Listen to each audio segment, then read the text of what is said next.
ഗ്രാമത്തിലെ ഒരു കൊച്ചു വീട്ടിൽ തൻ്റെ 3 മക്കളോടൊപ്പം ശാന്തമായ ജീവിതം നയിക്കുകയായിരുന്നു മേരി എന്ന യുവതി.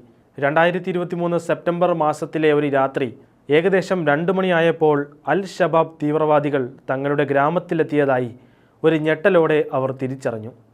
മക്കളെ ചേർത്ത് പിടിച്ച മേരി മുറിയുടെ ഒരു മൂലയിൽ ഒളിച്ചിരുന്നു.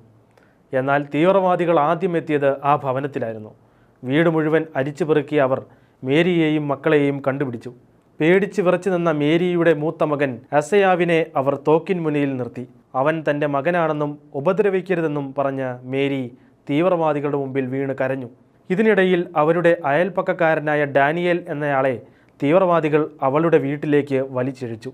മതം മാറിയില്ലെങ്കിൽ കൊല്ലുമെന്ന് ഭീഷണിപ്പെടുത്തി അദ്ദേഹത്തെ മർദ്ദിക്കാൻ തുടങ്ങി. എന്നാൽ അവസാനത്തുള്ളി രക്തവും വാർന്നു പോകുന്നതുവരെ അദ്ദേഹം വിശ്വാസം ത്യജിക്കാൻ തയ്യാറായില്ല. ഇതെല്ലാം കണ്ട് വിറച്ചു നിൽക്കുകയായിരുന്ന മേരിയോടും മക്കളോടും മതം മാറിയില്ലെങ്കിൽ ഇതുപോലെ മരിക്കാൻ തയ്യാറായിക്കൊള്ളാൻ പറഞ്ഞ് വീട് മുഴുവൻ കൊള്ളയടിച്ച് തീവ്രവാദികൾ മടങ്ങി. ജീവൻ തിരിച്ചു കിട്ടിയ ആശ്വാസത്തിൽ നിൽക്കുമ്പോഴാണ് എത്രയും വേഗം അവിടം വിട്ടു പോകാമെന്ന് മക്കൾ പറഞ്ഞത്. ആവശ്യത്തിനെടുക്കാൻ പോലും ആ വീട്ടിൽ ഒന്നും ബാക്കിയില്ലായിരുന്നു. രാത്രിയിൽ ആ ഭവനത്തിൽ നിന്നിറങ്ങുമ്പോൾ മേരിയുടെ മകൻ തൻ്റെ ബൈബിൾ എടുത്ത് തുണിസഞ്ചിയിൽ വയ്ക്കുന്നത് മേരി കണ്ടു.